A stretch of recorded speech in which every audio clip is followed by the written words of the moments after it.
By Monday morning, Unit 14B was just another unpaid line item on the building manager's spreadsheet. 3 days late on rent.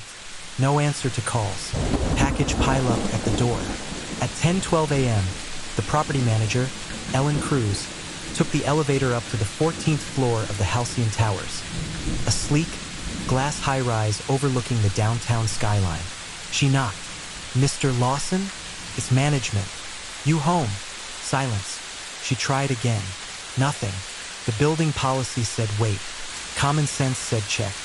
She used the master key. The latch caught. The chain lock was on from the inside. Ellen frowned. Either someone was in there, ignoring her, or something was very wrong. She called maintenance. They removed the chain using a thin pry bar and a practiced angle. The door swung open. The first thing Ellen noticed was the smell of food. On the kitchen counter, a takeout container, lid still off, fork resting on the edge. Lo mein, half-eaten, starting to dry at the corners. On the coffee table, a glass of water with condensation, a TV remote beside it. The TV was on, muted, looping a streaming menu. The bedroom light was still on. The bathroom light was still on. The shower tile was wet. Everything in 14B screamed interruption. But nobody was there. No signs of a struggle. No open windows. No balcony access. The sliding door was locked from the inside, security bar still in place. Ellen checked the closets, under the bed, and even behind the shower curtain. "Ethan?" she called. "This isn't funny." The apartment was empty. Downstairs, the security team pulled camera footage for the last 72 hours.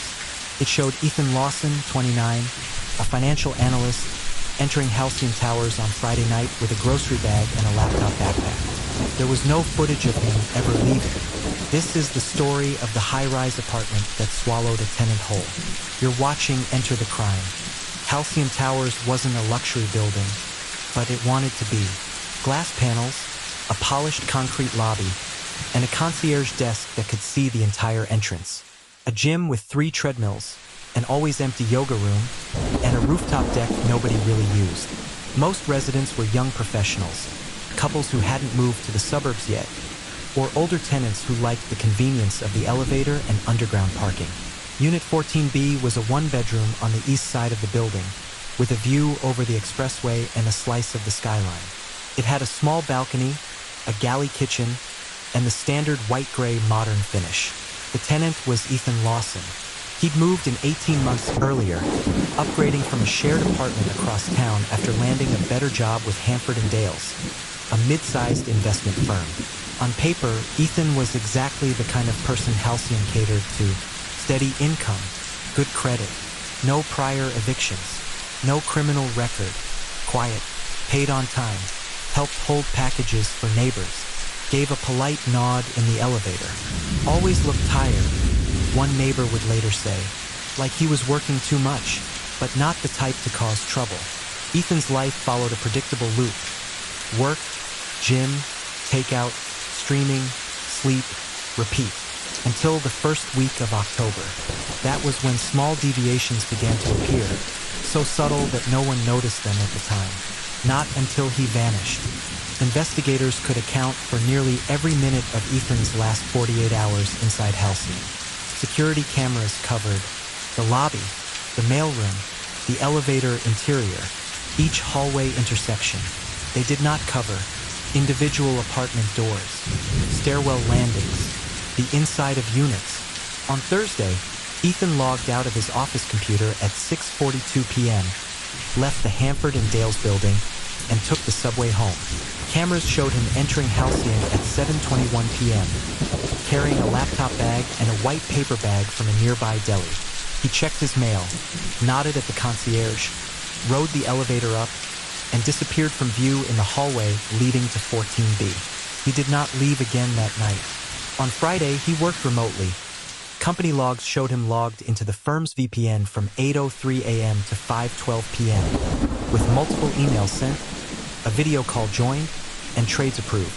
At 6:09 p.m., building footage showed him heading out in jeans and a hoodie, earbuds in, no bag. At 7:02 p.m., he returned, now with a grocery bag and a plastic takeout container. He re-entered the building, took the elevator up, and was not seen on any camera again. No lobby exit, no garage access, no emergency stairwell door opening to the exterior. His phone pinged off the building's internal Wi-Fi until 11:23 p.m. Friday. Then, nothing. No more logins. No more pings. No charges on his card. No social media posts. His bank account stayed untouched. To the digital world, Ethan Lawson stopped existing late Friday night. His rent was due Sunday. By Monday, Ellen was knocking on 14B's door. Detective Mara Bishop had seen messy apartments, staged apartments, and apartments where crime scenes were obvious from the doorway. 14B was none of those. Felt like walking into a paused life. On the kitchen counter, the grocery bag still held a carton of eggs, a bag of shredded cheese, a pack of tortillas. All were mildly chilled by the cool apartment, but were starting the slow slide towards spoilage. The eggs were uncracked. The takeout container held lo mein, Ethan's usual Friday order, according to his food delivery history. Evidence later showed it had been ordered at 6:41 p.m., picked up by him personally at 6:55 p.m., and brought home by 7:02. On the small dining table, an open laptop displayed a paused news video. Browser tabs showed a spreadsheet, a news article about a missing college student, a search. How long can someone go without being noticed at work? The bed was unmade but not chaotic. A pair of pajama pants lay folded on the chair. In the bathroom, a towel hung damp over the rack. Water rings in the shower suggested someone had used it within hours of the last Wi-Fi ping. The balcony door was locked. The window latches were secure. The smoke detector had no unscrewed plate or hidden camera. No signs of forced entry. No blood. No overturned furniture. If someone grabbed him, they did it clean, Bishop said, or he'd left on his own. But if he left, why had no camera seen him? High-rise buildings are, in theory, hard places to disappear from. Every legitimate exit funnels through a finite number of doors, many of which are watched, logged, or locked. Halcyon Towers had one main lobby entrance, one garage entrance with license plate cameras, two emergency stairwell doors that opened to alarmed exterior exits. There were no hidden side doors, no loading docks. Detectives pulled all footage from Friday 5 p.m. to Monday 10 a.m. and watched it over and over. They saw dozens of residents are coming and going, food delivery drivers making quick stops, a dog walker, a fire inspector on Saturday afternoon. They never saw Ethan. He had to leave somehow, the building's head of security insisted. He didn't evaporate. Bishop wasn't convinced. What about the stairwells? She asked. Any coverage? The answer, no cameras inside the stairwells, only at the bottom exit doors. The emergency doors had alarms wired to panel logs at the security desk. None had triggered during the time window. Could someone have overridden the alarm? Bishop asked. Security frowned. In theory, but that requires access to the control panel, which is in the maintenance office, Bishop finished. Who has keys? The maintenance staff consisted of 3 people. George Patel, 61, longtime building handyman. Luis Martinez, 33, a newer hire. Ray Delgado, 28, part-time. All had keys. All had access. All worked on Friday. All denied seeing Ethan. On the 14th floor, directly across from 14B, lived Kim Ellis, a 42-year-old paralegal with a habit of minding her own business. I wear noise-canceling headphones a lot, she admitted. If the building collapsed, I'd probably miss the first 10 minutes. Still, she'd noticed Ethan. Always polite, she said. Held the elevator, said hi.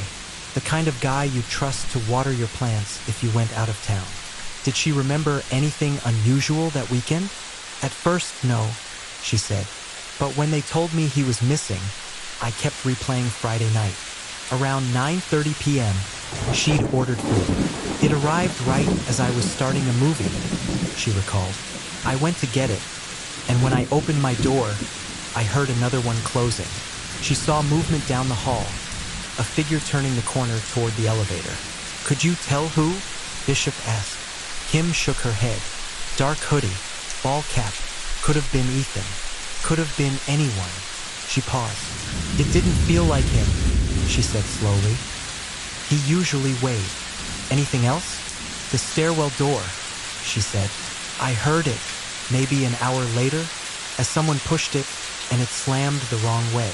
The stairwell door shouldn't slam. It was supposed to close softly, hydraulically, unless Bishop thought the mechanism had been tampered with. Maintenance logs showed a work order in 14B the week before Ethan disappeared. Reason: slow draining shower. Technician: Luis Martinez. Luis admitted he'd been inside the unit. "Twice," he said. "Once to check it, once to fix it. He was always nice. Tipped in cash.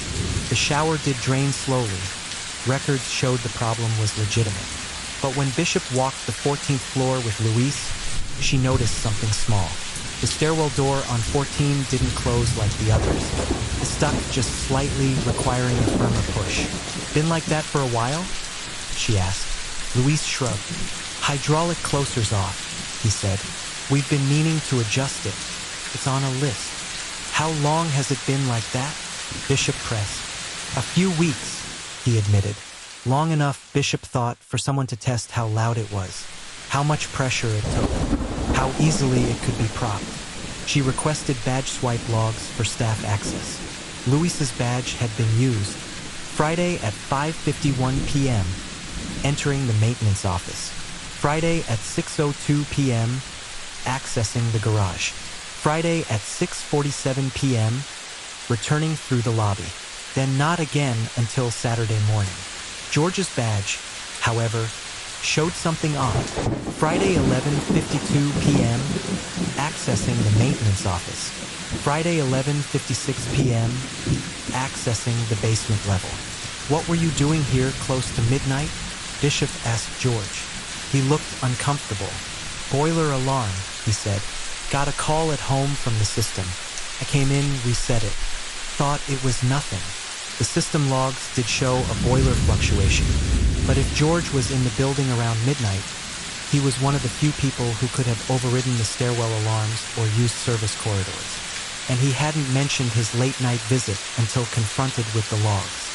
Halcyon Towers wasn't just apartments and hallways. Behind the drywall and elevator shafts was a skeleton room, utility chases, pipe runs, cable ducts. Narrow service corridors are used during construction. Most had been sealed or repurposed, but not all.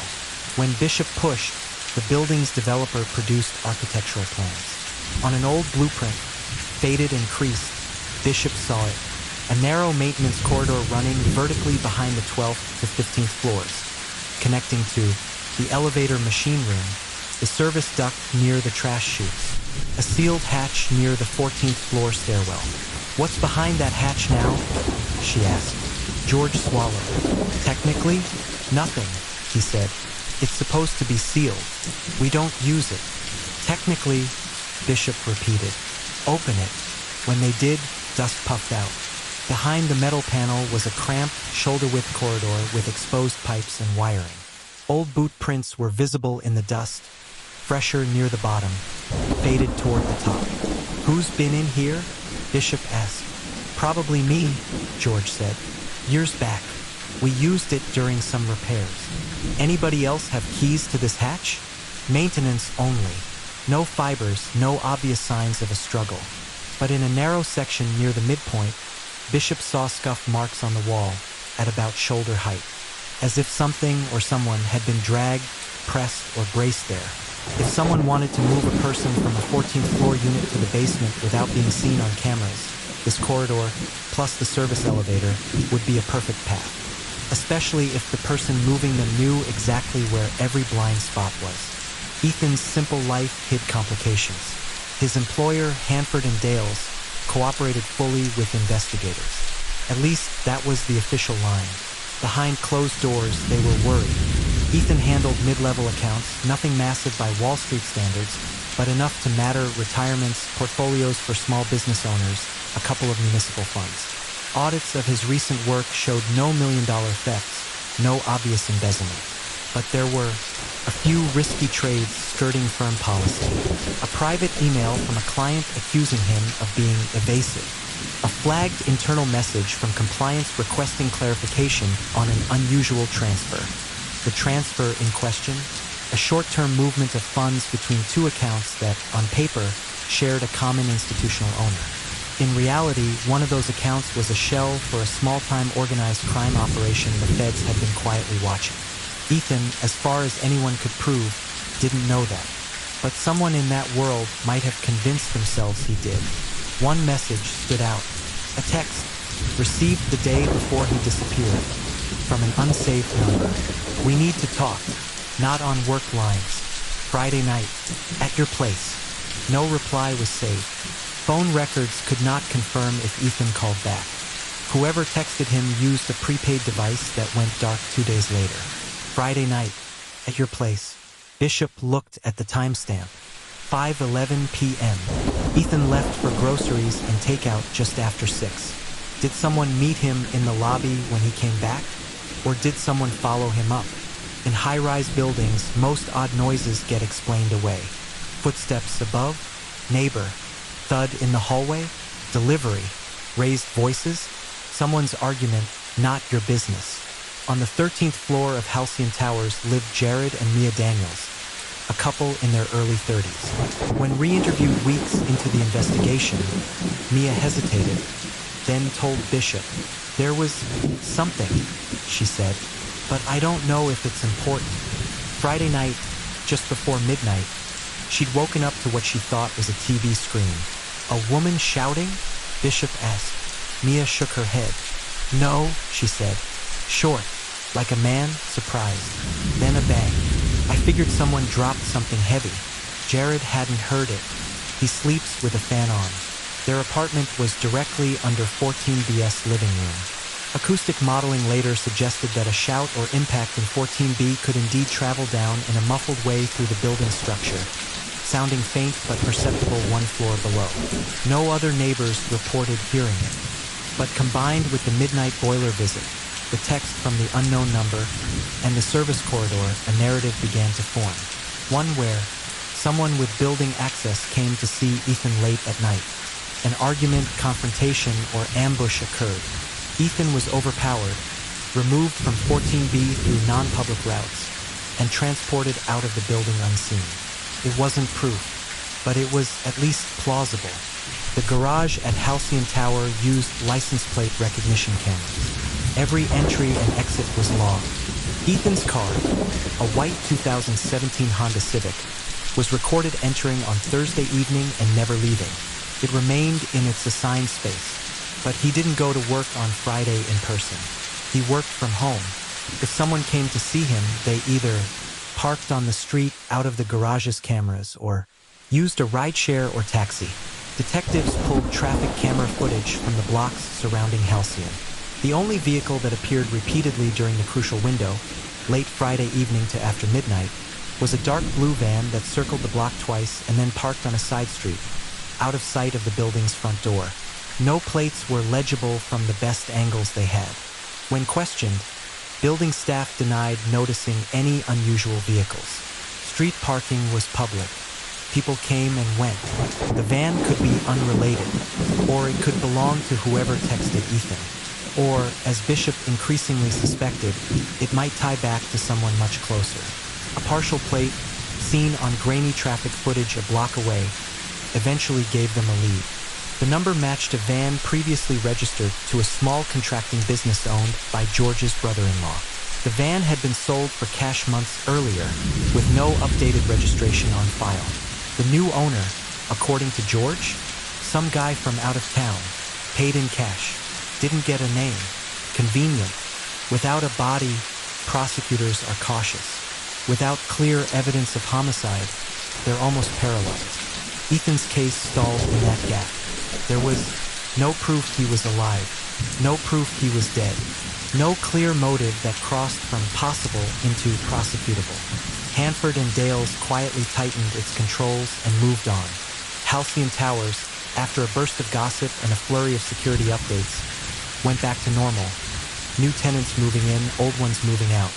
14B was cleaned, repainted, and relisted. Ellen hated that. It felt wrong, showing people the place, she admitted. I kept thinking he could still be out there somewhere. Or, she didn't finish the sentence. George retired early for health reasons, moving to another state. No charges were ever filed. Luis left maintenance for a different job. Security installed new cameras, including in the stairwell landings. They sealed the old service corridor hatch, in theory. Bishop kept the file. Now and then, she'd get a vague tip. I saw someone who looks like him in another city. I think he might have run. I heard Halcyon is cursed. None panned out. Officially, Ethan Lawson is a missing person. Unofficially, among detectives who've walked 14B and felt that odd, paused air, there's an unspoken belief. Something very bad happened in that apartment. And someone took full advantage of the building's bones to make sure the world never saw it. Years later, residents on the 14th floor rarely talk about Ethan. Most of them never met him. But now and then, in online forums and private group chats, somebody mentions the vibe in 14B. One tenant wrote, I lasted 3 months. Couldn't shake the feeling I'd left something unfinished every time I walked out the door. Like I was forgetting to lock something I never opened. Another mentioned, TV would turn on to the streaming menu while I was in the shower. I thought it was the remote glitching. Still creeped me out. Ellen doesn't look at the door when she rides the 14th floor elevator now. It's just another unit, she tells herself. But she remembers how it looked that first day. The takeout, half-eaten. The wet shower tile. The laptop, cursor blinking over a half-written email draft addressed to no one. Sometimes I wonder how long it would take before anyone noticed I was gone. How many days would have to pass before this building realizes I don't make it to the lobby anymore? The draft was last edited at 10:57 p.m. Friday. There's no record that it was ever sent. In a city full of high-rises, people vanish all the time, into new lives, into bad decisions, into the cracks between systems. But in Halcyon Towers, 14B stands as a quiet reminder that sometimes the scariest disappearances aren't the ones that happen on dark highways or abandoned farms. Sometimes they happen behind a deadbolt 3 feet from a hallway camera in a building full of people. And nobody sees a thing. You've been watching Enter the Crime.